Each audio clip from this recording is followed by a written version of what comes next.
Secretary of Defense mocked a Navy SEAL at a bar. Then her call sign made him freeze in fear. That's how it began, an ordinary night in a crowded tavern, filled with laughter, clinking glasses, and the hum of music. Soldiers on leave mingled with civilians, all seeking a brief escape from the weight of duty. But when Richard Kane, the most powerful man in uniform, walked through the door, the air shifted. His presence silenced corners of the room, his arrogance turning a casual evening into a stage for humiliation. And then he saw her, Alexandra Hayes, a woman alone at the back of the bar, a Navy SEAL who carried scars the world would never see. What happened next would shake the room to its core. Kane mocked her, demanded her call sign, certain it would be nothing. But Alexandra's answer wasn't a name. It was a legend. 2 words that carried the weight of ghosts, secrets, and blood. 2 words that stripped the Secretary of Defense of every ounce of power. If you want more stories where arrogance collides with unexpected justice, subscribe right now, leave a like, and share your thoughts below. Because tonight, you will witness how silence, truth, and a soldier's courage turn a bar into a battlefield, and left the most powerful man in the room trembling. The Iron Eagle Tavern was alive with chatter, glasses clinking, and the faint sound of old rock songs playing from a dusty jukebox. Soldiers on leave mingled with civilians, trading jokes and stories, their laughter thick in the air. The bar was a place where ranks blurred and hierarchies seemed to dissolve, at least for a night. But that illusion of equality shattered the moment the Secretary of Defense, Richard Kane, walked through the door. His presence alone silenced the corner of the room. Authority clung to him like a second skin, and even here, far from the Pentagon, he radiated command. Kane's eyes scanned the room with a predator's certainty, lingering briefly on familiar uniforms before stopping at a solitary figure. Alexandra Hayes sat quietly at a back table, nursing a drink that had long since lost its chill. No one approached her. She blended into the shadows, as though hoping the dim light might swallow her whole. Yet her posture betrayed strength, shoulders squared, eyes sharp beneath the dim glow of a neon sign. She was invisible only to those who chose not to see. To Kane, her quiet defiance was a provocation. The tavern seemed to lean in as Kane moved closer. He wasn't here by accident. There was something about Alexander that unsettled him, though he masked it behind a smirk. He pulled out a chair without asking and sat opposite her, the scrape of wood against floor loud enough to draw curious glances. For a moment, the room returned to its rhythm, but a subtle current of anticipation remained. Kane thrived on these moments, where all eyes eventually turned toward him. Alexander didn't flinch. She raised her glass slowly, meeting his stare as if measuring the man who had the power to end careers with a word. Inside, her stomach twisted, but her face betrayed nothing. She had faced worse than arrogant officials, worse than rooms full of strangers. Still, the presence of Richard Kane was no ordinary encounter. It wasn't the man himself, but what he represented.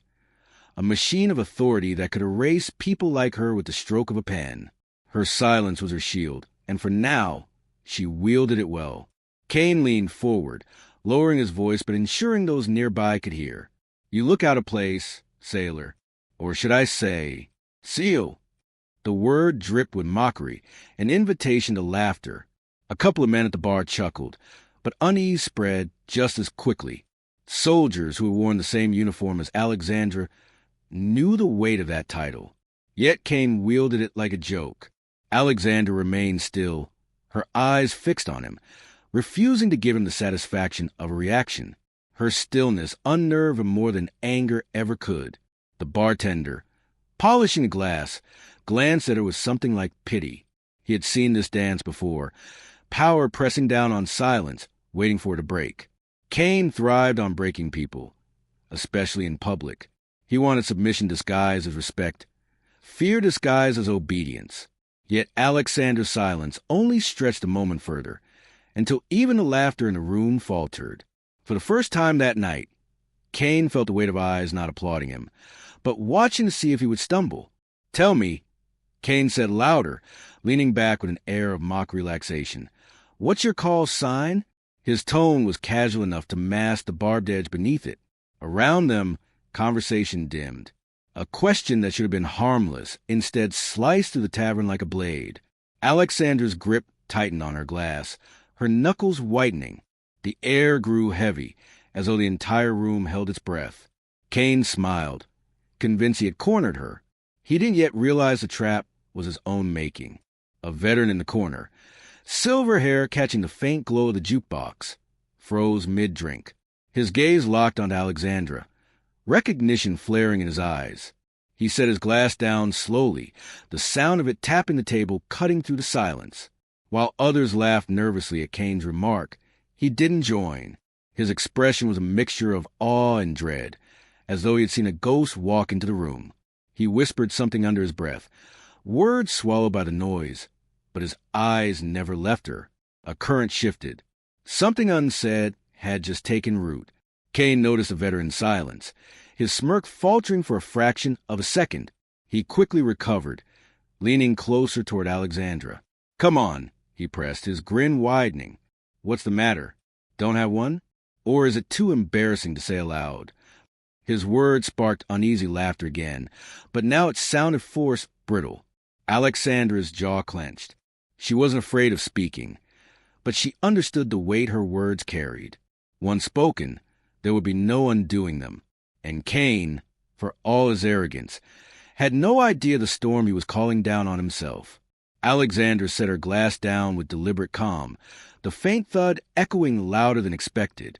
She looked at Kane, her eyes steady, her voice still unspoken but heavy with intent. The room had gone from a tavern to a stage. Every soldier and civilian, now part of an audience waiting for the next line. Kane thought he was writing the script. He didn't know that Alexandra had already taken the pen. Her answer wasn't coming yet, but the weight of it pressed against the silence, a promise that when it came, it would shatter him. Kane leaned back in his chair, exuding false ease as though the moment belonged entirely to him. He swirled the ice in his glass, a lazy smirk tugging at his lips. "I'll make it easy for you," he said, his tone playful but sharp enough to cut. "Tell me your call sign. Every SEAL has one. Or are you not as impressive as they say?" His voice carried across the tavern, designed to embarrass, to corner her. The laughter that followed was thin and uncertain, like a fire struggling against the wind. Alexandra didn't move, her stillness louder than words. The bar's energy shifted in small, noticeable ways. Soldiers who had once chuckled now kept their eyes on their drinks, unwilling to laugh too hard at one of their own. Civilians leaned in, sensing a story unfolding but not grasping its weight. The bartender, wiping his hands on a towel, paused mid-motion, eyes flicking from Kane to Alexandra. The silence stretched, taut as a wire, every second turning the tavern into a stage. Alexandra's silence was no longer passive. It was active resistance, a refusal to give Kane what he craved most: control. Kane's grin faltered for an instant. He leaned forward again, lowering his voice so it pressed like a whisper yet ensuring the nearest tables could hear. "Don't tell me it's something pathetic, like shadow or whisper. I'd almost be disappointed if that's all you are." The cruel jab landed, drawing nervous chuckles from a corner. Kane's words weren't about curiosity. They were about power. He wanted to break her into revealing something ordinary, to reduce her to another forgettable name in his ledger of conquests. Alexandra's jaw tightened, but her gaze never wavered. The veteran in the corner shifted in his seat, eyes narrowing as if bracing for impact. He had seen enough to recognize the electricity in the air, the kind that precedes a storm. His hand hovered over his drink, but never lifted it. Something about Alexandra's composure rattled him, like a memory clawing its way out of the dark. The younger soldiers noticed his unease and exchanged glances. Whispers began to ripple through the crowd, too quiet to form words, but heavy with speculation. The room was no longer laughing. It was waiting. Alexandra finally moved. She set her glass down with care, the faint thud echoing through the bar like a hammer on steel. She leaned forward slightly, meeting Kane's gaze with a calm that made his smirk waver again. For the first time, doubt flickered across his face. He wasn't facing an intimidated soldier. He was facing someone who had already survived storms greater than his arrogance. The silence following her gesture was suffocating, and Kane shifted in his chair, caught between maintaining bravado and quelling an unease he couldn't name. "Maybe you don't want to say it," Kane pressed, his voice louder now, more desperate than he intended. Or maybe it's not worth remembering. His words, meant as a joke, sounded hollow. The bar's laughter didn't return. Instead, the patrons leaned closer, as though leaning into the tension itself.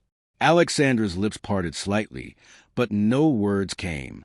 The choice to withhold was deliberate, a weapon sharpened by patience. The air grew heavier. Kane had built the stage, but Alexandra controlled the script. Every second of silence cut deeper than any insult could. The veteran finally spoke, his voice low, but carrying in the stillness. "Careful what you ask for, sir." His warning drew startled looks from nearby tables. Kane turned his head sharply, irritation flashing across his face. "And why is that?" he demanded. The veteran didn't answer. He simply leaned back, his eyes fixed on Alexandra. Respect etched into the lines of his weathered face. That single warning was enough to plant seeds of doubt in the crowd. Kane's mockery had lost its shine. Alexandra had not spoken a word, but the bar was no longer laughing with him. Kane clenched his jaw, frustration bleeding through his polished facade. He had expected her to crack quickly, to reveal a trivial call sign and give him the satisfaction of control. Instead, she had turned the performance against him. The tavern now leaned toward her, not him. Still, he wasn't ready to back down. With a sharp inhale, he leaned closer, eyes narrowing. "Say it," he demanded, his voice cutting through the silence. Alexandra's eyes lifted, unwavering, her composure intact. The next word she spoke would either end the game or redefine it entirely. The air in the tavern was electric, charged with the anticipation of a single word. Kane leaned in so close Alexandra could smell the faint trace of his expensive cologne mixed with whiskey. His grin was stretched too wide, his voice sharp with impatience. "Say it," he demanded again, as though volume could bend her will. Alexandra exhaled slowly, her breath steady, her eyes locked onto his. Then, in a voice calm enough to cut through the noise like a blade, she said 2 words, "Ghost 9. The tavern froze. The clink of a glass in the distance seemed deafening. Kane's reaction was instant and unguarded. His smirk evaporated. His hand slipped, and his glass crashed against the table, spilling whiskey across the wood. For the first time all evening, his composure cracked. His eyes widened, then darted around the room, searching for a way to reclaim control. But it was too late. The words hung in the air like a storm cloud. The audience didn't laugh. They stared, their curiosity now sharpened into disbelief. Kane wasn't mocking anymore. He was trapped in the silence his own arrogance had built. The veteran in the corner closed his eyes, whispering, "She's real." The words rippled through the room like an aftershock. Younger soldiers turned to each other, muttering questions in hushed tones. "Ghost 9? That's impossible. She was a rumor. I thought she died." The chatter rose, not in ridicule but in awe. The call sign had awakened something forbidden, something half buried in military whispers. Alexandra sat motionless, her calm unbroken, as though she had expected this reaction. Every second of her silence screamed louder than Kane's demands ever had. Kane tried to laugh, but the sound cracked, thin and hollow. "Cute name," he forced out, his voice lacking conviction. But no one laughed with him. The tremor in his hand betrayed him, a detail noticed by every soldier watching. Alexandra leaned back slightly, her face serene, the very image of control. The irony was unmistakable. The man with all the power in the room was unraveling, while the soldier he had mocked commanded the silence without lifting a finger. The shift in power wasn't gradual. It was absolute. A pair of Marines near the bar exchanged nervous looks. One whispered. Ghost 9 was a classified op. No one was supposed to walk out alive. The other shook his head, staring at Alexandra. And yet, she's sitting right here. Their words spread like wildfire, building the myth in real time. The tavern transformed into an echo chamber of fear and reverence. Alexandra didn't move to confirm or deny. Her silence was permission enough for the legend to grow. Kane's chest rose and fell too quickly. His calm shattered under the weight of a name. Enough! Kane snapped, slamming his palm against the table, the sound sharp and desperate. It's just a story. Nothing more. His voice carried no authority now, only fear masquerading as anger. The bar didn't buy it. Soldiers who had once laughed at his jokes now stared with guarded respect at Alexandra. A shift had occurred that Kane couldn't control, no matter how loud he became. His attempt to bury the moment only deepened his humiliation. The tavern no longer belonged to him. It belonged to the ghost he had tried to dismiss. Alexandra finally leaned forward, her eyes boring into his. Her voice, quiet but steady, carried across the silent room. "You should know better than anyone. It's not just a story." Her words hit like shrapnel, leaving Kane momentarily speechless. The veterans in the room nodded subtly, confirming what the younger ones barely understood. Kane's shoulders stiffened, but the tremor in his jaw betrayed him. Alexandra had spoken barely more than a sentence, and yet it had cut deeper than any speech he could muster. The crowd was no longer waiting for him. They were waiting for her. Kane's face drained to color, his grip tightening on the edge of the table. He had walked into this tavern as the untouchable Secretary of Defense, a man above reproach. Now he sat exposed, cornered by nothing more than a name, two words that carried the weight of ghosts, blood, and buried truths. Around him, the soldiers shifted their loyalties without a word, their eyes fixed on Alexandra with reverence. Kane had demanded her call sign, to mock her. Instead, it had become the verdict that stripped him of his power. And Alexandra wasn't finished yet. The silence after Alexandra's words weighed like lead, pressing against every wall of the tavern. Kane opened his mouth, but no words came out. His carefully constructed authority had cracked, and the fractures were spreading. Soldiers leaned closer, hungry for answers. What was Ghost 9?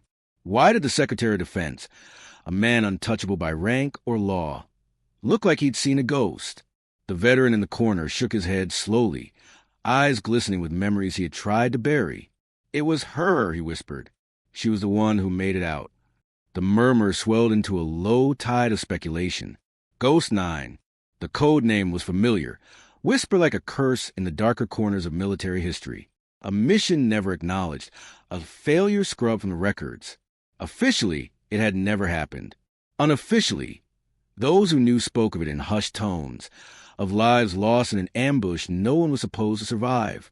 And yet, Alexandra Hayes sat there, flesh and blood, her eyes daring anyone to deny her existence. Her presence was proof that the past had claws sharp enough to tear through silence. Kane finally found his voice, but it trembled. That mission was classified. "You don't know what you're talking about," he spat, though the quiver in his tone betrayed him. His denial only fanned the flames. Soldiers exchanged glances, realizing the Secretary's fear confirmed more than he intended. Alexandra didn't rise to his words. She didn't need to. Her stillness carried an authority that no title could match. Every breath she took was a reminder that she was a survivor he had tried to erase. Kane's anger wasn't at her presence. It was at her refusal to disappear. A Marine in the crowd spoke up, his voice laced with awe. They said the whole team was wiped out, that no one walked away. Another soldier added, Ghost 9 wasn't just a code. It was a warning. Anyone who carried it carried death itself. Their words, once rumors, now solidified into truth as Alexandra sat before them. She didn't nod. She didn't correct them. Her silence was confirmation enough. Kane's face tightened, his hands gripping the table until his knuckles whitened. The weight of the room had turned against him, and there was no escape. The veteran leaned forward, his voice breaking as he spoke. "I knew one of the men on that mission. Good man. When word came back, we thought no one made it. But if you're Ghost 9, then..." His voice faltered, overcome by emotion. Alexandra's eyes softened briefly, a flicker of humanity breaking through her steely exterior. "I remember him," she said quietly. The words landed like a solemn prayer, silencing the whispers in the room. For a moment, the tension shifted from awe to grief, uniting soldiers across generations in remembrance. Kane slammed his fist against the table, desperate to reclaim control. "Enough of this," he barked, though the force in his voice sounded hollow, more plea than command. "You will not speak of Ghost 9 again. Do you understand?" His eyes darted wildly across the tavern, but no one moved. No soldier obeyed. His power, once absolute, had evaporated under the weight of Alexandra's truth. He tried to bury the mission, to bury her, but her very presence unearthed everything he wanted forgotten. His demand only confirmed the depth of his guilt. Alexandra leaned forward, her voice low but steady, every word deliberate. You buried them. You buried the truth. But you couldn't bury me. Her eyes pierced through Kane, unflinching. The tavern held its breath. Every person watching history unfold in real time. Kane recoiled as though struck, his facade collapsing in slow motion. Soldiers who had once laughed with him now turned their respect toward her. The Secretary of Defense was no longer the most powerful man in the room. Alexandra Hayes was. And she hadn't raised her voice once. The silence returned, but this time it was different. It wasn't heavy with anticipation. It was thick with judgment. Kane sat rigid, his authority stripped bare by a single woman who refused to be forgotten. Alexandra's call sign had become more than a name. It was a reckoning, and the soldiers knew it. Their eyes shifted, no longer fearing Kane's wrath, but aligning with the ghosts who had walked out of shadows to confront him. The tables had turned completely. Yet, beneath the silence, a question lingered. What would Kane do now that his mask had shattered? Kane straightened in his chair, his face flushed with anger, desperation bleeding into every movement. You think a name give you power here? He barked, his voice pitched higher than he intended. The words rang hollow, bouncing off walls that no longer carried his authority. Alexandra didn't move. Her stillness was her weapon, sharper than any blade. Around them, soldiers watched closely, measuring every syllable. Kane's authority was once absolute, but now it trembled in the shadow of two words, Ghost 9. The title he had tried to bury had become the very noose around his neck. He slammed his palm against the table again, demanding obedience, but the reaction was not the one he expected. No one moved. No one laughed. The silence was louder than any protest, suffocating him. For the first time in his career, his orders were ignored, not with open defiance, but with something far worse, indifference. Kane's face twisted in disbelief as he realized he no longer commanded the room. He turned back to Alexandra, hoping to break her resolve with sheer force of will, but she met his gaze without flinching, her calm dismantling him piece by piece. You think this makes you a hero? Kane sneered, but his words shook. You're just a ghost of a mistake that should have stayed forgotten. The insult landed with a thud, not applause. Soldiers who once admired his presence shifted in their seats, uncomfortable. One young Marine stood, chest out, and with crisp precision raised his hand in salute to Alexandra. The room froze at the gesture. Kane's jaw clenched, veins rising in his neck. The Marine salute was more than respect. It was rebellion, a line drawn in public where loyalty once seemed unquestionable. Another soldier followed, then another, until the tavern seemed filled with a quiet army standing not for Kane, but for her. The sound of boots shifting on wooden floors carried more weight than Kane's title ever could. Alexandra didn't command them to rise. She hadn't asked for their loyalty, yet in her silence, in her calm defiance, she earned what Kane had lost. Respect born not from fear, but from truth. Kane's face drained the color. He was no longer the leader. He was the outsider, stranded in a room full of eyes that no longer recognized his power. Alexandra finally spoke, her words a dagger of calm precision. Your silence won't bury the truth anymore. The tavern hung on every syllable, as if each word carried the gravity of a verdict. Kane recoiled, gripping the edge of the table like it might anchor him against the tide. He couldn't stop. Soldiers nodded, the weight of her words settling into their bones. It wasn't just a statement. It was a declaration, an unshakable truth. Kane realized too late that the more he resisted, the more he revealed his fear. His collapse was no longer speculation. It was spectacle. Sit down. Kane snapped at the standing soldiers, but his voice cracked. Not one moved. Their stillness mirrored Alexandra's, a living reflection of defiance. The irony gnawed at him. For years, he had commanded obedience with a glance. Tonight, he couldn't even command silence. His threats had become whispers, drowned beneath the weight of her presence. Alexandra remained seated, her hands resting calmly on the table, as though she were the judge and he the accused. Kane's power had evaporated, not through violence or rebellion, but through the weight of truth standing quietly against him. A soldier near the bar whispered, "She's Ghost 9. She's the one they tried to erase." The words rippled through the room, no longer rumor, but fact sealed by Kane's trembling. His denial had become proof. The more he resisted, the more undeniable she became. Alexandra closed her eyes briefly, the moment pressing against her like a storm, but she remained unshaken. The soldiers weren't just saluting a survivor. They were saluting the embodiment of every truth buried by arrogance and fear. Kane's authority was collapsing faster than he could rebuild it, and he knew it. Kane rose abruptly, his chair scraping harshly against the floor. He glared at Alexandra, but the fury in his eyes was hollow, stripped of its power. The room no longer belonged to him. His fists trembled at his sides, but no words came. He was a man undone, facing the one person he thought he had erased. Alexandra met his glare with quiet strength, her presence radiating a power that made his title meaningless. In that moment, everyone in the tavern understood. The Secretary of Defense had been defeated not by force, but by a single truth spoken aloud. Kane stood frozen, his fists trembling at his sides as the tavern silence pressed against him. The soldiers' gazes burned hotter than any interrogation light, stripping him bare.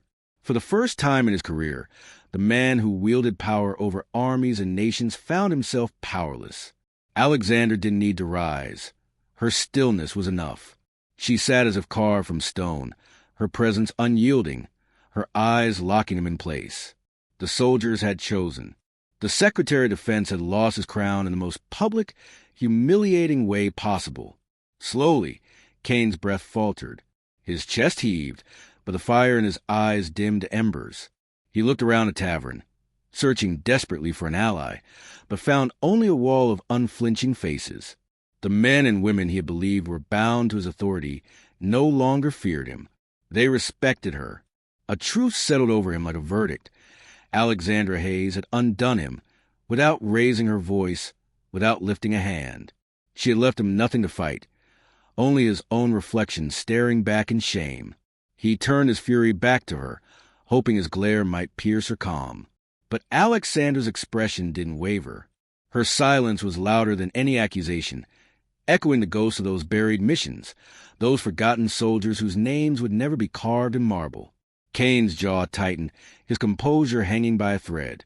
In the face of her quiet strength, his rage seemed pitiful. The bar knew it. She knew it. And now, painfully, so did he. The mighty Secretary of Defense had become a prisoner of his own past. With one final burst of desperation, Kane muttered, "You don't know what you're doing." But even as the words left his mouth, he knew they carried no weight. The soldiers didn't move to protect him. No one laughed at his attempt to reclaim ground. Alexandra tilted her head slightly, her eyes narrowing in quiet disdain. "I know exactly what I'm doing," she replied softly. The simplicity of her words struck harder than any roar. Kane flinched as though struck, his last attempt at authority, disarmed in a heartbeat. A wave of movement stirred the tavern. Soldiers straightened, civilians leaned closer, and the veteran in the corner finally rose to his feet. He lifted his glass in silent salute to Alexandra, his eyes shining with reverence. The gesture spread, subtle at first, then unstoppable. Glasses lifted across the room, not in celebration, but in recognition. They weren't toasting a victory. They were honoring survival, truth, and the courage to speak it aloud. Kane watched helplessly as the room paid homage not to him, but to the soldier he had once dismissed as nothing. Kane's face drained of color. He tried to speak again, but the words died in his throat. Realizing the futility, he pushed his chair back violently, the screech of wood against the floor cutting through the quiet. Without another word, he turned and stormed toward the door. The tavern didn't follow his departure. No one saluted, no one spoke his name. He left as nothing more than a man fleeing the wreckage of his pride. For a man who had commanded armies, the silence of his exit was the deepest wound he could suffer. When the door slammed shut behind him, the tension lifted, but not with relief, with something heavier. Alexandra remained seated, her glass still before her, untouched. She didn't smile, didn't bask in the victory. Instead, her eyes lowered briefly, as if remembering the weight of those who had not lived to see this moment. For her, this was never about humiliating Kane. It was about giving a voice to the ghosts he had tried to bury. Ghost 9 was no longer a rumor. It was a reckoning, carried on the shoulders of the living. The tavern erupted, not in cheers, but in the quiet reverence of soldiers rising to their feet. One by one, they saluted Alexandra. The young, the old, veterans, and recruits alike. Their unity was unspoken but undeniable. She had become the embodiment of truth in a world built on shadows. Alexandra accepted their salutes with solemn eyes, nodding once. It wasn't victory she carried. It was responsibility. Responsibility to honor the fallen, to remind the living that silence can be more powerful than violence, and that truth, once spoken, cannot be buried again. As the night deepened, the soldiers dispersed, leaving whispers in their wake. Alexandra remained behind, her figure etched against the glow of neon lights, alone yet unbroken. The world outside would never know the full story of Ghost 9, but those who witnessed the night would carry it forever. A story of arrogance humbled, of silence breaking chains, of ghosts reclaiming their names. And as she rose to leave, her step steady and measured, one truth lingered in the minds of all. The Secretary of Defense had been defeated not by force, but by the power of a soldier who refused to vanish. If this story moved you, don't forget to subscribe, like, and share your thoughts in the comments. Become a channel member today to support us, and ensure more powerful stories like this one keep coming. Stay tuned, because more untold revelations are on the way, and you won't want to miss them.